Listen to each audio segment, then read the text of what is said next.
Our next story is from the Durand Line, a line that separates Pakistan from Afghanistan.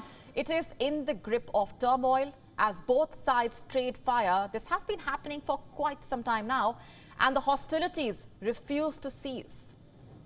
The latest flare-up unfolded on the Torkham border. The map on your screen telling you its location. On Monday, this border witnessed a clash between Pakistan and Afghan forces.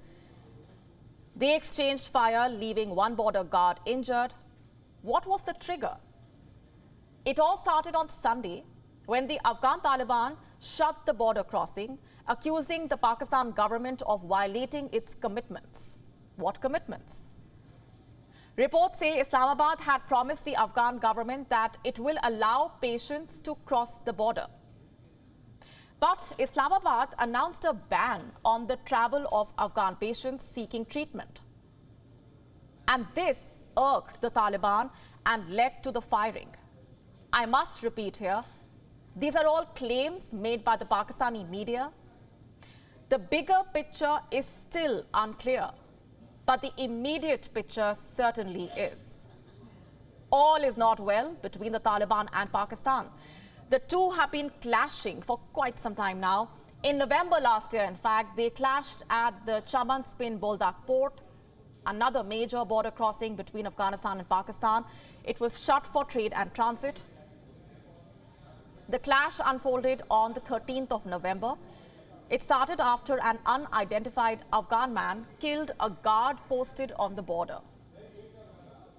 This led to both sides open firing at each other. There's no word on how many people lost their lives. And then, in December, an attack along the Pak-Afghan border killed over 6 Pakistani civilians and injured at least 17 others. Who was behind this attack? Pakistan said it was the Taliban. Islamabad also said that this attack was unwarranted. There was no trigger from their side. It was the Taliban which launched indiscriminate fire, quote unquote, and unleashed a spree of unprovoked bombing. So let me just get this straight. At home, the TTP is attacking Pakistani civilians, and on the border, the Taliban is attacking Pakistani soldiers.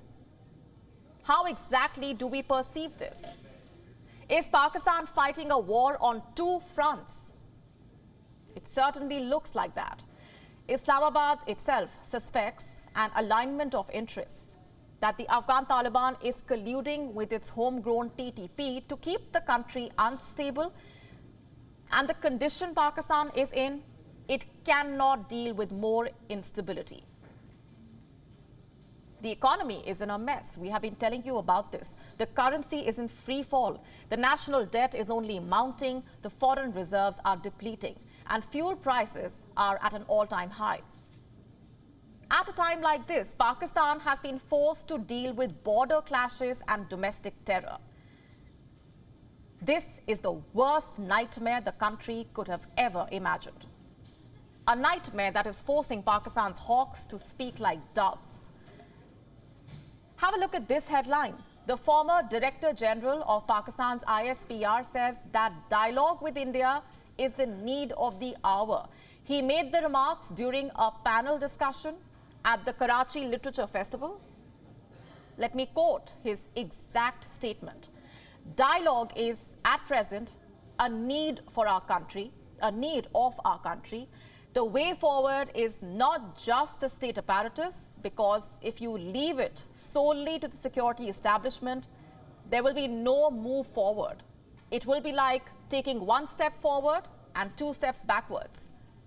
There has to be an initiative like Track 2 diplomacy, like media, like business and trade organizations, like academia, and they can interact and create their space within the Indian society.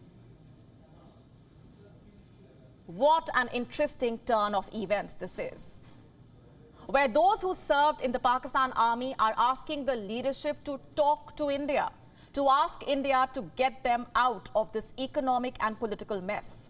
The question is, should India help Pakistan? Well, New Delhi has always made its policy absolutely clear. For any talks to happen, terror must end. The two cannot go hand in hand. And even if India does help Pakistan, there is no guarantee if the help will actually reach those in need. You see, the country's incredibly corrupt elite will loot the bulk of it. So let me say this, India may be Pakistan's best bet during this crisis. It may be in the best position to help Pakistan. But would any help make Islamabad mend its ways? We have our doubts. WION now available in your country. Download the app now. Get all the news on the move.